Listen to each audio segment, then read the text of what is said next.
এনেকে হাতৰ মুঠিটো তুলি ল'ব। মই জয় আইকন কম, আপোনালোকে জয় আইকন চিঞৰিব দেই।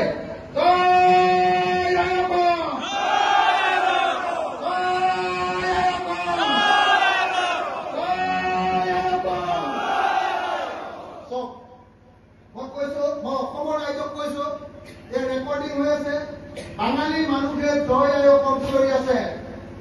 এতিয়াৰ পৰা বাঙালী আৰু অসমীয়াৰ মাজত সংঘাত আমি নাইকিয়া কৰিব লাগিব।